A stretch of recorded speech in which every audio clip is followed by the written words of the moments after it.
direct de la manifestation qui vient d'avoir lieu à la Morée avec monsieur le maire Gérard Ségura. Que pensez-vous de cette manifestation? Pensez-vous que c'est la méthode à utiliser pour régler les problèmes auxquels sont confrontés les habitants, qui ont l'air vraiment très graves? Et quelle est la responsabilité de la municipalité et celle, on va dire, plutôt du niveau national? Bon, ça fait beaucoup de questions à la fois, ça. Oui. Très bien. Alors, on va essayer de répondre à toutes en n'en oubliant aucune. Alors d'abord, la méthode. Vous savez, je ne crois pas qu'il y ait de méthode idéale. En tout cas, ce qui s'est exprimé aujourd'hui, c'est un ras-le-bol profond d'une situation insupportable pour nombre d'habitants. Pour deux raisons essentielles. La première, c'est celle de la sécurité. On sait qu'au 12 rue des Aulnes, mais aussi au 10, mais aussi au 11 rue des Mimosas, mais aussi au 4 rue des Mimosas, mais surtout au 12 rue des Aulnes, il y a l'implantation de réseaux de drogue depuis des mois et des mois, sur lesquels d'ailleurs la police nationale est intervenue à plusieurs reprises pour saisir quantité d'argent et quantité de stupéfiants. Bien. Maintenant, il faut que le pouvoir public, en tout cas la mairie, est alerté depuis longtemps. J'ai alerté d'ailleurs le commissaire, j'ai alerté le sous-préfet, que je rencontre régulièrement. Encore une fois, des interventions ont eu lieu. Aujourd'hui, les habitants ne peuvent plus supporter une situation où le 12 rue des Aulnes en particulier, parce que c'est là qu'on a la situation la plus grave, soit devenu un lieu de non-droit. Lorsque les forces de police sont là, les choses se passent à peu près correctement, voilà. Mais dès qu'elles repartent, les dealers reprennent le pouvoir. Reprennent le pouvoir, ça veut dire des choses très simples. Parfois armés, ils les empêchent de monter dans les étages. En tout cas, quand ils ne connaissent pas les gens, ils les fouillent avant de les autoriser à prendre l'ascenseur ou à monter dans les étages. En gros, ils font la police, pour dire les choses très clairement, dans leur bâtiment, pour organiser leur trafic, évidemment, impunément. La question est double.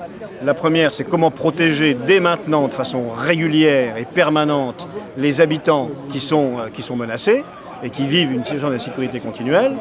Et deuxièmement, comment, alors là les méthodes sont plus longues, mettre en place des dispositions judiciaires, d'enquête approfondie qui permettent de frapper les responsables à un niveau plus important, puisqu'on sait très bien que quand il s'agit simplement des petits dealers ou des petits surveillants sur place du trafic, eh bien,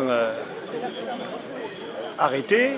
D'abord, comme les preuves ne sont pas toujours facilement réunies, ils sont libérés, ce qui n'est pas bon ni pour la justice, ni pour la police, ni pour la tranquillité de la population. Et puis ensuite, ils sont remplacés très rapidement par d'autres, puisque évidemment le trafic est tellement lucratif que simplement pour surveiller un hall, on est relativement bien payé. Bon. Tout cela, tout le monde le sait. Maintenant, il s'agit de prendre des mesures, c'est ce que je vais demander à la fois au commissaire et à nouveau au préfet, de protection des habitants qui n'en peuvent plus, et surtout ceux qui ont décidé, parce que la situation devient pour eux insupportable, d'oser organiser cette manifestation, ce qui les met en situation compliquée, peut-être même dangereuse, c'est très clair. Vous avez entendu les quelques menaces qui ont été proférées, elles étaient à peine déguisées, et ciblant des individus parmi ceux qui, responsables d'associations, ont décidé d'organiser la manifestation. La première chose, comment aujourd'hui les préserver? Comment opérer une tranquillité permanente?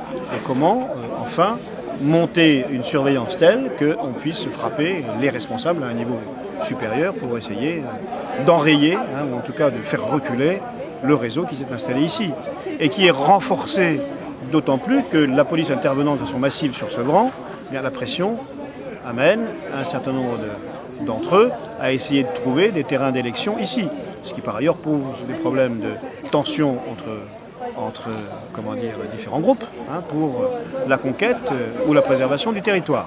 Voilà. Ce matin, ce qui était quand même extraordinaire, c'est qu'on a vu 2 ou 3 individus qui se sont mis devant nous en disant qu'il ne fallait pas qu'on vienne troubler l'ordre public, ni la tranquillité de leurs parents dans la tour. Bon, le monde est inversé.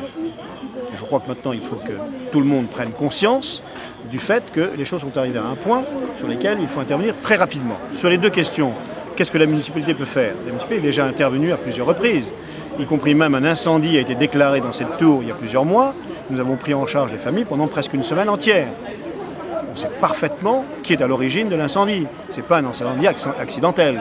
C'était une façon, évidemment, d'impressionner et de faire peur aux habitants pour pouvoir préserver le territoire dans lequel ils sont installés. Bon. Ensuite, ce n'est pas la police municipale qui a les moyens d'intervenir pour enrayer le développement des réseaux de drogue.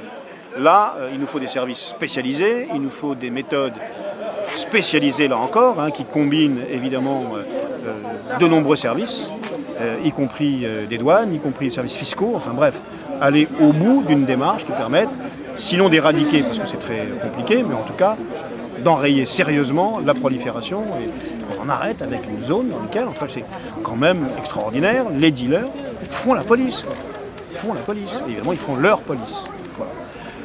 Pour l'État, écoutez, si on avait un commissariat comme prévu maintenant depuis 3 ans à proximité, parce qu'il serait à 200 à 300 mètres d'ici, si on avait le retour du nombre de policiers nécessaires, et si enfin les instructions et les moyens d'investigation judiciaire appropriés étaient donnés aux forces de police qui doivent le faire, on pourrait certainement lutter mieux que jusqu'à présent. Ce qui ne veut pas dire que les interventions ponctuelles qui ont été faites ne sont pas utiles, mais on ne peut se résoudre simplement à ça. Parce qu'une fois que l'intervention est faite, eh bien, le réseau se reconstitue très tranquillement. Voilà. Merci.